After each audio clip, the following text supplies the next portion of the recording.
नमस्कार दोस्तों, मैं चंदनपुरी और मेरे इस YouTube चैनल पर आपका हार्दिक स्वागत है। दोस्तों, आम आदमी का मामला हो या फिर सियासत का मैदान, गलत आदमी का साथ आखिर में नुकसान जरूर पहुंचाता है।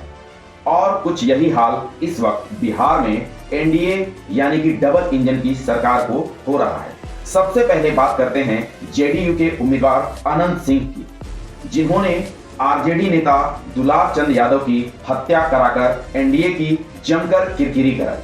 और अब देखिए लल्लन सिंह, जिन्होंने खुलेआम माइक पर और कैमरे के सामने धमकियां दी हैं, उन्होंने भी डबल इंजन की सरकार की बदनामी करा दी है। अब इत्तेफाक देखिए, अनंत सिंह के बॉस लल्लन सिंह हैं और लल्लन सिंह के बिग बॉस अमित शाह हैं, नीतीश कुमार नहीं है।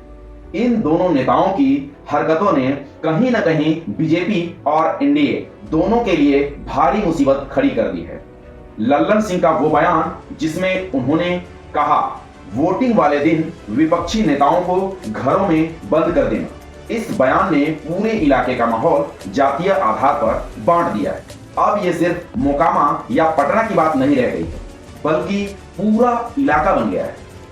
भूमिहार बनाम यादव या कहिए अगड़ा बनाम पिछड़ा। अब जब अमित शाह के करीबी लल्लन सिंह ये कहते हैं कि विपक्षी घरों के बाहर न निकले वोटिंग वाले दिन, तो इसका असर साफ दिख रहा है। बीजेपी के कई सीटों पर चुनावी समीकरण बिगड़ने लगे हैं।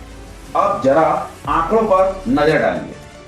पहले फेज की वोटिंग 6 नवंबर को होने वाली है। इसमें बीजेपी लड़ रही है 48 सीटों पर, जबकि आरजेडी यानी कि तेजस्वी यादव और लालू प्रसाद की पार्टी लड़ रही है करीब 72 सीटों पर। इनमें से कई सीटों पर मुकाबला सीधा है, बीजेपी बनाम आरजेडी या यूं कहिए अमित शाह बनाम तेजस्वी यादव। अब अनंत सिंह और लल्लन सिंह की हरकतों ने बीजेपी के भूमिहार उम्मीदवारों को मुश्किल में डाल दिया है। कई सीटें फंस गई हैं। दूसरी तरफ नीतीश कुमार की नाराजगी भी अब तक बनी हुई है। नीतीश जी को लगता है कि अमित शाह उन्हें मुख्यमंत्री नहीं बनाना चाहते हैं, बल्कि अपने किसी करीबी चेले को आगे करना चाहते हैं। यह नीतीश जी की दुखती रग है।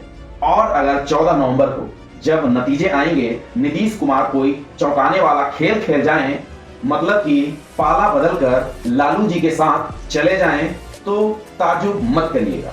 अब जरा दिलचस्प बात सुनिए।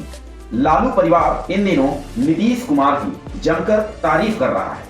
लालू यादव तो पहले ही उनके कसीदे पड़ चुके हैं और अब तेजस्वी यादव उन्हें चाचा कहकर संबोधित कर रहे हैं। तेजस्वी का कहना है कि चाचा को घेर रहे हैं अमित शाह और नरेंद्र मोदी। और आज तो राबड़ी देवी ने भी बयान दे दिया। उन्होंने कहा कि मैं ईश्वर से प्रार्थना करती हूँ कि नीतीश जी का स्वास्थ्य जल्द ही ठीक हो, वो अच्छे से चुनाव प्रचार करें। दोस्तों, जो बड़ा सवाल है वो ये है कि पहले फेज की वोटिंग में 6 नवंबर को होने क्या जा रहा है। लोगों का झुकाव किस ओर है, क्योंकि इस बार मुकाबला है कांटे का। और इस सवाल पर सिर्फ बिहार की नहीं बल्कि पूरे देश की नजरें टिकी हुई हैं। तो दोस्तों, अगर आपको यह विश्लेषण पसंद आया हो तो चैनल को सब्सक्राइब करें, वीडियो को लाइक करें और कमेंट में बताएं कि आपके हिसाब से इस बार बिहार में किसकी लहर चल रही है, तेजस्वी की या फिर अमित शाह की।